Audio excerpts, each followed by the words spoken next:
जंगल सुंदर था, स्याह था, सघन था। जंगल सुंदर था, स्याह था, सघन था और एक रहस्यमय धुंध में लिपटा हुआ। वह जंगल की तरह खुलना चाहती थी। परत दर परत अपनी विराटता में एक एक डग आगे बढ़ाती हुई। वह जंगल के पक्षियों सी राग भैरवी और मल्हार गाना चाहती थी। वह जंगल की हवा सी बादलों को गुदगुदाना चाहती थी। कभी धूप बंद, कभी बारिश, तो कभी चांदनी वृक्षों के बीच फिसल जाना चाहती थी।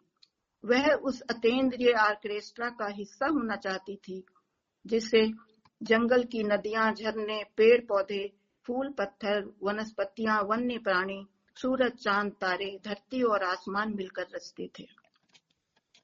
वह विज्ञान का अभिज्ञाता था। वह दुनिया की कई कई भाषाओं में निष्णात था। साथ ही संगीत के विविध सुरों पर उसकी अच्छी पकड़ थी। वह सोचती थी कि इन खूबियों के वरक्स जंगल की भाषा को समझने में उसे कोई परेशानी नहीं होगी, कि जंगल का संगीत उनके जीवन को एक नई ऊंचाई पर ले जाएगा। वह उसके साथ जंगल पार करना चाहती थी, अपने भीतर खुलता हुआ। वह उसके साथ जंगल पार करना चाहती थी, अपने भीतर खुलता हुआ, बसता हुआ किसी गुमनाम धुन सा, जिंदगी के ईजल पर रंगों की चित्रकारी करता। वह उसके साथ जंगल पार करना चाहती थी, एक जिस्म एक जान होने से पहले।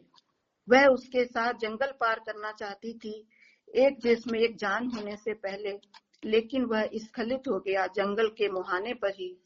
वह सो गया तृप्त, वह जागती रही हताहत, वह जागती रही हताहत। वह जागती रही एक बंद किताब जो अब कभी नहीं पढ़ी जाएगी।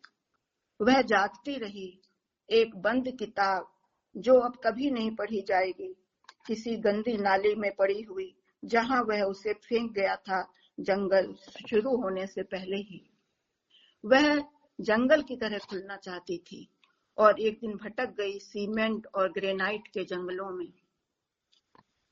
वहां पक्षी के नाम पर सिर्फ कबूतर थे, टिड्डियों के दल की तरह, जो घरों में घुसकर दहशत फैलाते थे, आतंकी हमलावर बनकर, या फिर कौवे। एक कबूतर 11वें माले की उसकी बालकनी पर आकर बैठ गया और उसे अच्छा लगा। जंगल एक बार फिर से उसकी नसों में दौड़ने